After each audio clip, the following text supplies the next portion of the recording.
Talibé Barry et tous les autres, on vient de suivre ce récap. Oui, ce récap qui nous replonge donc dans l'interrogatoire très caustique de Claude Pivy, qui était, il faut le dire, l'un des hommes forts de la junte du capitaine Moussa Dadis Camara, donc en 2009.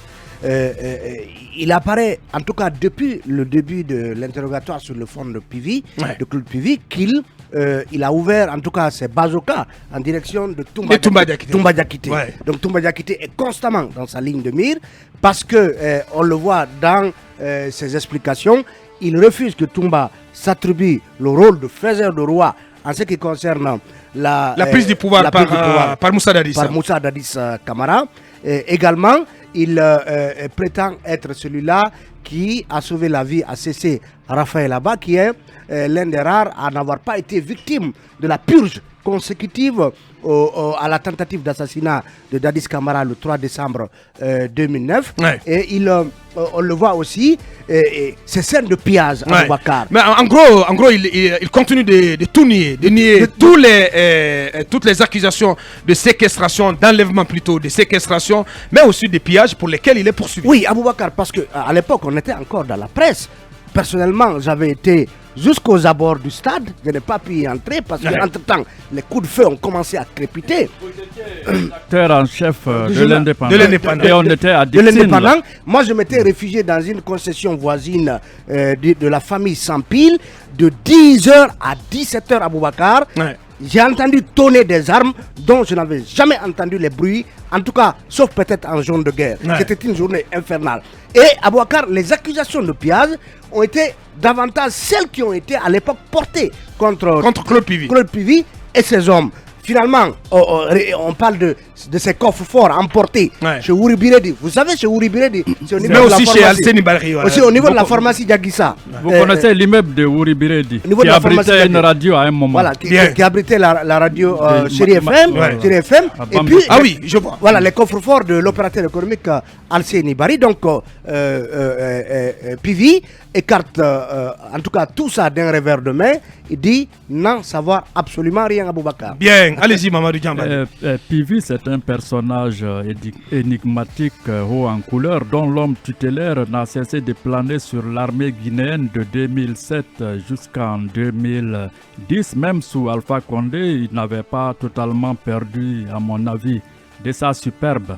Maintenant, aujourd'hui, on lui attribue tout le mal pour ce qui concerne le 28 septembre, les tueries ainsi que des pillages qui ont eu lieu durant cette funeste journée du 28 septembre. Et jour suivant. Et jour suivant, mais Pivy est dans la dénégation. Il dit que lui, il n'a jamais tiré sur un Guinéen, il a toujours été honnête.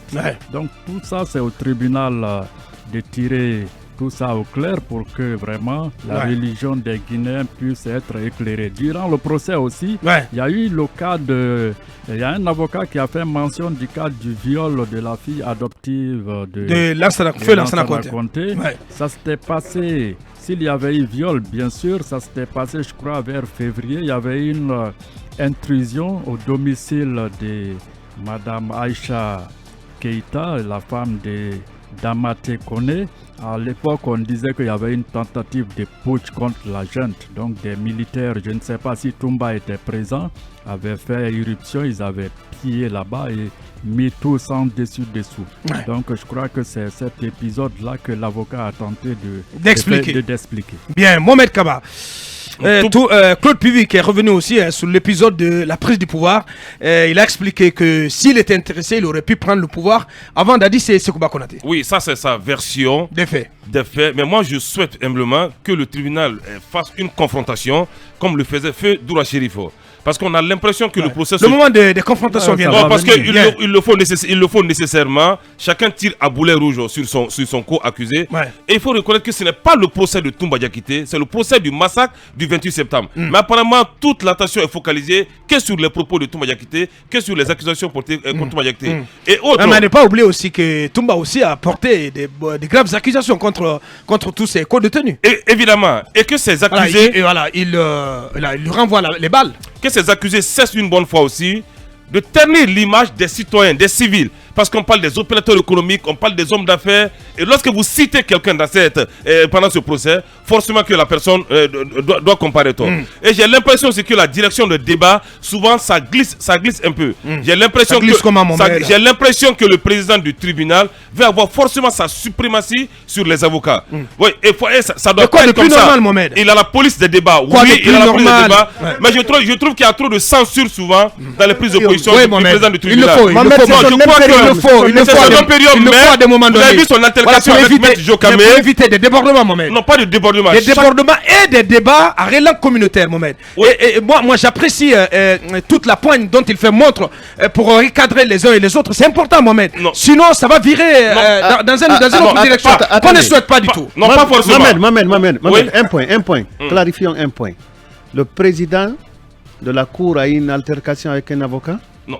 Il a voulu avoir une altercation avec Maître Jokame. Et il ne l'a pas expulsé. Il l'a pas expulsé. Il l'a pas expulsé. Alors, il était sur le point. Il est extrêmement tolérant. Non, il était sur le point. Il est extrêmement tolérant. Non.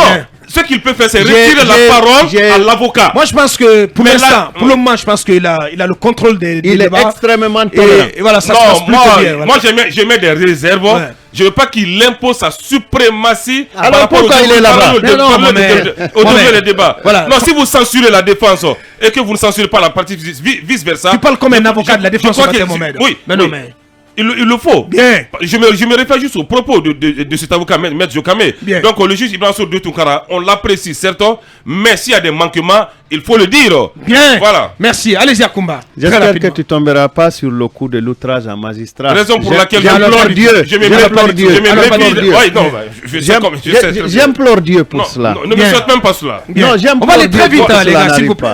Alors, moi, ce que je voudrais dire, j'ai couvert le procès de M. Alpha Condé, où il y avait un président de cour extrêmement stable, Mamadou Ba Silla, appelé Sima. Mais il a expulsé des avocats à cause des propos, disons, irréguliers. Il jouait le rôle de la police. Ça, c'est l'extrême. Non, attendez. Attendez. On se rappelle de l'affaire de Goureissi Ba, le Sénégalais qui était venu s'aimer la pagaille dans la cour. Mais quand un président de tribunal entend des propos à relance ethniciste, à relance régionaliste, tout ce qu'on a entendu au niveau de ce procès-là, et qu'il n'ait pas expulsé un avocat qui tenait ces propos, je le trouve extrêmement tolérant. Bien. Mamadou Ouri, pour clore. D'abord, merci à Sekou Diatea pour le brillant récap des 3 jours d'audience. D'abord, le premier constat que je fais, je constate, sauf si je me trompais, que Coplan a pris plus de jours devant le tribunal. Je ne sais pas, plus que les autres. Hein. J'ai l'impression. Tout en avait pris 7. Voilà, 7 jours. Maintenant, Coplan en est à 5 jours. Et là, Sekou Diatea a dit qu'il va continuer le lundi. J'ai l'impression qu'il va continuer toute la semaine. Mais pour lui tirer quelle information de plus, parce que toute la semaine pratiquement, on l'a vu en train de nier, de rejeter. Tout en bloc. Je n'en sais rien.